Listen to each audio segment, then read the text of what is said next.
అదే RTV app వార్తల్ని క్షణాల్లో చదివే అవకాశం ఉంటుంది. ఒక న్యూస్ పేపర్, ఒక టెలివిజన్ ఛానల్ మీ చేతుల్లో ఎప్పుడూ ఉంటాయి. హిందూ ధర్మం ప్రకారం సనాతన ఆచార వ్యవహారాల్లో ఇవాళ సమాజం సహజీవనం సాగించేటువంటి దేశం మనం. హైందవ సంస్కృతి కలిగిన మహిళకున్న ప్రాధాన్యత ఈ దేశంలో ఒక తల్లిలా, చెల్లిలా, తోబుట్టువులా, ఆఖరకు ధర్మపత్నిని కూడా మహాసాధ్యుగానే కొలుచుకునేటువంటి సాంప్రదాయాలు ఉన్నటువంటి దేశం. అటువంటి సాంప్రదాయాలు, సంస్కృతి ఉన్నటువంటి ఈ దేశంలో, ఈ రాష్ట్రంలో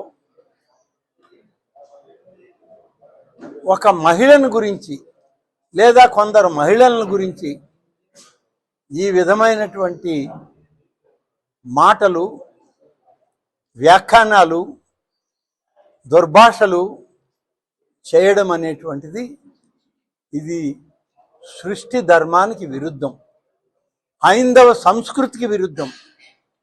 ఇటువంటి వాళ్ళని చట్టాలు ఏమీ చేయలేవు.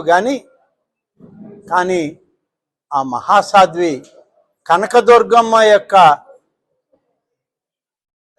ఆ అంశంలో వచ్చినటువంటి ఆమె ఏ రకమైన శిక్షను విధిస్తుందో, ఆమె ఏ రకమైన ఆయుధంతో వీళ్ళని సంహరిస్తుందో ఆ తల్లి దీవెనలే మనందరికీ రక్ష. ఇటువంటి వాళ్ళని ఎవరు క్షమించరు. ఏ ఒక్కరు సభ్య సమాజంలో ఇవాళ మాట్లాడిన వాళ్ళందరూ విన్నటువంటి వాళ్ళు కూడా చీ కొడుతున్నారంటే ఏంటి వాళ్ళ పరిస్థితి? మహిళల గురించి ఇంత నీచంగా, ఇంత దౌర్భాగ్యంగా మాట్లాడే సంస్కృతి మనది. ఇవాళ విదేశాల్లో ఉన్నటువంటి వాళ్ళు కూడా తమ తోటి మహిళల్ని, తమ తోటి స్త్రీ జాతిని ఎంతో గౌరవించుకుంటున్నారు. పాశ్చాత్య దేశాలు కూడా గౌరవించుకుంటున్నాయి. అటువంటిది హైందవ సంస్కృతిలో ఉన్న మనం అవమానించుకుంటున్నామంటే ఇది భారతదేశంలో ఉన్న ప్రజాస్వామ్య వ్యవస్థలో కొద్ది అరాచకవాదులకు ఇచ్చినటువంటి అవకాశం. ఇది అరాచకవాదులుగానే వాళ్ళు నిలిచిపోతారు. సరైన ఫలితం, గుణపాఠం నేర్చుకుంటారు. దాదాపుగా ఈ ఆలయాలన్నింటిలో ఉదయం ఆలయ ద్వారాలు తెరిచేటప్పటికి ఓంకారనాదం వినపడాలి. మైకులు పెట్టి చుట్టుపక్కల వారికి కూడా భక్తి భావన, ఆధ్యాత్మిక భావన కలిగే విధంగా ఓంకారనాదంతో మొదలుపెట్టినటువంటి ఆ ప్రక్రియ స్వామివారి, అమ్మవారి నామోచ్చారణలతో, మంత్రోచ్చారణలతో దాదాపు 2 గంటలు 3 గంటల సేపు ఆ మైకుల్లో వినిపించాలి. సాయంత్రం పూట కూడా 2 గంటల సేపు అదే విధంగా చేయాలి. సుప్రభాత సేవ నుంచి పౌలింప సేవ వరకు ప్రతి ఆలయంలో కూడా ఆలయానికి సంబంధించినటువంటి మంత్రోచ్చారణలే తప్ప ఇతరత్ర ఏ రకమైనటువంటి ప్రకటనలు కానీ, ఏ రకమైనటువంటి కార్యక్రమాలు కానీ చుట్టూ ప్రాంతాల్లో ఉన్న భక్తులకి వినిపించకుండా కేవలం ఆధ్యాత్మికత చింతన కోసమే ఇవాళ మేము పనిచేస్తూ ఉన్నాం. అంతేకాదు, ఇవాళ మహానందీశ్వర ఆలయం చూసాం. ఇంకా కూడా మధ్యాహ్నం నుంచి చూడాల్సింది ఉంది, చూస్తాను. కానీ ఇంత ఆలయంలో ఇలాంటి ఆలయాలు అనేకం, వేలు. ఆంధ్ర రాష్ట్రంలో దాదాపు 28,000 ఆలయాలు. ఇన్ని ఆలయాల్లో వేదోచ్చరణతో పాటు ప్రకృతి సంబంధితమైనటువంటి చెట్లు నాటే కార్యక్రమం కూడా అక్కడ చేయాలని చెప్పాం. చెట్లు నాటడం అంటే ఏదో ఒక చెట్టు నాటిపోవడం కాదు. దైవ చింతన, దైవత్వంలో ఉన్నటువంటి మొక్కలు ఉన్నాయి. వాటినే ఇవాళ ఆయుర్వేద మొక్కలు అంటారు.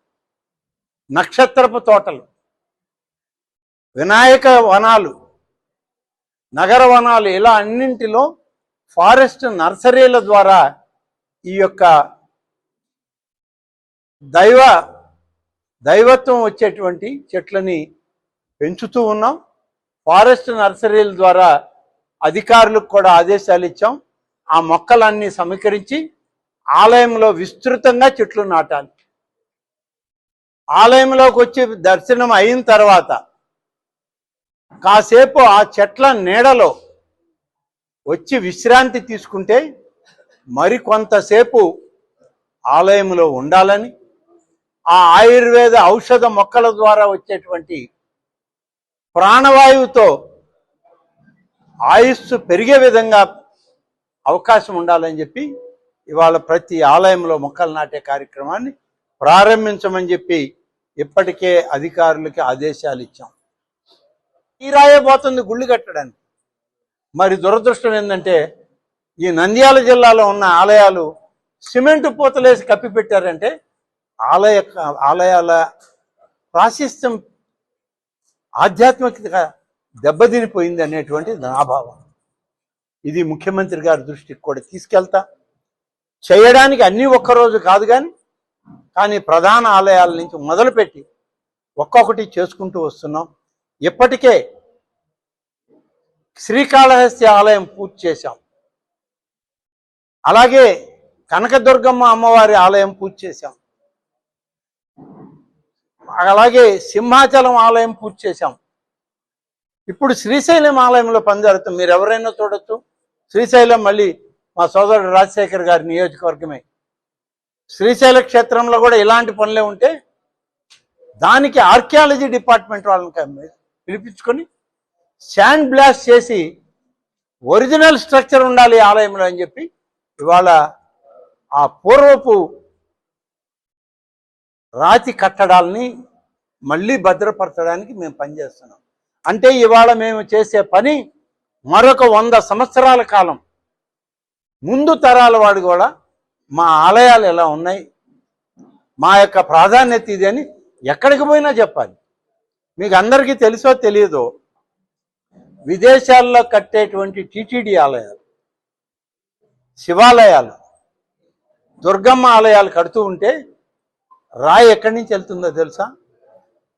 ఆళ్ళగడ్డ నుంచి గ్రానైట్ వెళ్తుంది, మహాబలిపురం నుంచి గ్రానైట్ వెళ్తుంది.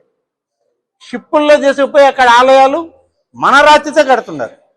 మనమేమో సిమెంట్ పూతలేసి వాటిని కప్పేస్తున్నాం. ఇది ఎంతవరకు ధర్మం?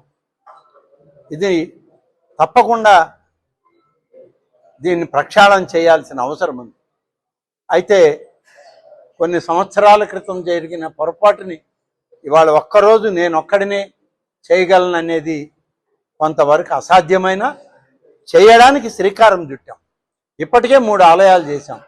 శ్రీశైలం అయిన తర్వాత నేను రాజశేఖర్కి చెప్తున్నా, ఆర్కియాలజీ వాళ్ళని, ఆ యొక్క ప్లానింగ్ ఆర్కియాలజీ రెనోవేషన్ చేసేటువంటి వ్యవస్థలు ఉన్నాయి, వాళ్ళని పరిచయం చేస్తా. మహానందీశ్వర ఆలయానికి తీసుకురండి. డబ్బు మంది కాదు, డబ్బు దేవాదాయ శాఖ పెట్టక్కర్లేదు, రాజశేఖర రెడ్డి ఎక్కడి నుంచో తేక్కర్లేదు. ఆ స్వచ్ఛంద సంస్థలే ఇవాళ ఆలయాలని 2 కోట్లైనా 3 కోట్లైనా 5 కోట్లైనా వాళ్ళు పూర్తి స్థాయిలో పురాతనమైన ఆలయాన్ని పక్కాగా నిర్మాణం చేసి మళ్ళీ చేస్తున్నారు. అటువంటి వాళ్ళని పరిచయం చేసుకుందాం. ఇవాళ శ్రీశైలంలో జరుగుతూ ఉంది. శ్రీశైలంలో మొన్న మేము పోయినప్పుడు చూసాం, ముఖ్యమంత్రి గారు వచ్చారు, కొన్ని దగ్గరలో ఇనప స్తంభాలు పోటీలు పెట్టారు. ప్రధానమైనటువంటి నేను చెప్పిన 21 ఆలయాల్లో చాలా భూములు అన్యాక్రాంతం అయ్యాయి. కాలేదని నేను చెప్పట్లేదు, కానీ ఇవాళ దానికి ఒక ప్రత్యేకమైన చట్టాన్ని తెచ్చాం. అన్యాక్రాంతమయ్యి ఆ ఆలయానికి నిధులు లేకపోతే వాటన్నిటినీ కూడా వెనక్కి తీసుకునే అధికారాన్ని మేము పెట్టుకున్నాం. ఇవాళ కోర్టులకు పోతాం, స్టేలు తెచ్చుకుంటాం అనేది లేదు. ఆలయం సంబంధించినటువంటి భూములు అన్యాక్రాంతమైతే వెనక్కి తీసుకునేటువంటి అధికారం, చట్టం మాకున్నాయి. ఎక్కడ అటువంటిది జరిగినా తీసుకుంటాం. వ్యవసాయ భూములైతే ప్రతి సంవత్సరం ఆక్షన్ పెట్టి ఓపెన్ ఆక్షన్లో ధర ఎవరు ఎక్కువ ఇస్తే ఆ నిధులు ఆ ఆలయానికే వస్తాయి తప్ప దేవాదాయ శాఖకు కాదు. ఆ ఆలయ అకౌంట్కే పెడతాం. రెండవది, ఎక్కడైనా అర్బన్ ప్రాపర్టీస్, పట్టణ ప్రాంతాల్లో కానీ స్థలాలు, భూములు ఉండి ఇవాళ ఈ వ్యవసాయానికి నిరర్ధకమైతే వాటిని పక్కా లీజుల ద్వారా ఓపెన్ ఆక్షన్ పెట్టి వాటిని లీజుకి ఇస్తామే తప్ప అమ్మకాలు లేవు. ఇంకా దేవాదాయ శాఖలో ఆస్తి దేవుడి పేరుతో ఉండాలి. మరెవడో కొనుక్కొని నా పేరుతో పెట్టుకుంటా అంటే కుదరదు. దేవుడి పేరుతో ఆస్తి ఉంటుంది, లీజు హక్కు మాత్రమే వాళ్ళకు ఉంటుంది. లీజు కూడా ఓపెన్ ఆక్షన్లోనే పెడతాం, పబ్లిక్ ఆక్షన్లో. దీనికి అవసరమైతే జిల్లా కలెక్టర్కి ఒక కమిటీ ఉంది. దేవాదాయ శాఖకి ప్రతి జిల్లాలో కలెక్టర్ చైర్మన్గా ఒక కమిటీ ఉంది. ఎక్కడైనా ఆస్తులు అన్యాయక్రాంతమైన జిల్లా కలెక్టర్కి హక్కు ఉంది. ప్రతి నెల కలెక్టర్ ఒక మీటింగ్ పెట్టాలి దేవాదాయ శాఖ అధికారులను పిలిచి. ఎక్కడ భూములు అన్యాయక్రాంతమైన లిస్ట్ ఇస్తే ఎంఆర్ఓలను పంపించి తెప్పించాలి భూముల విలువలన్నీ. పట్టణ ప్రాంతాలు అయితే ఓపెన్ ఆక్షన్ పెట్టి లీజుకి ఇస్తాం. కానీ ఏదైనా భవన సముదాయాలు, హోటళ్ళు, అలాగే షాపింగ్ మాల్స్, ఇటువంటి వాటికి కూడా ఇవ్వచ్చు మేము లీజుకి. కానీ అందులో మాంసాహారం అమ్మకూడదు, తినకూడదు. మద్యం సేవించకూడదు, అమ్మకూడదు. ఈ 2 కండిషన్లు పెట్టే మేము టెండర్ పిలుస్తాం. 10 రూపాయలు తక్కువ వచ్చినా పర్వాలేదు, కానీ దేవాదాయ పవిత్రత మాత్రం దెబ్బ తినకూడదు అనేదే మా ఉద్దేశం. అందుకనే ఈ ఆస్తులని పరిరక్షించడంలో ఇవాళ ఈ ప్రభుత్వం చాలా గట్టిగా చర్యలు తీసుకుంది. మరిన్ని వీడియోస్ కోసం ఛానల్ ని సబ్స్క్రైబ్ చేయండి, లేటెస్ట్ అప్డేట్స్ కోసం వాట్సాప్ ఛానల్ ని ఫాలో చేయండి, అండ్ లింక్ డిస్క్రిప్షన్ లో ఉంది.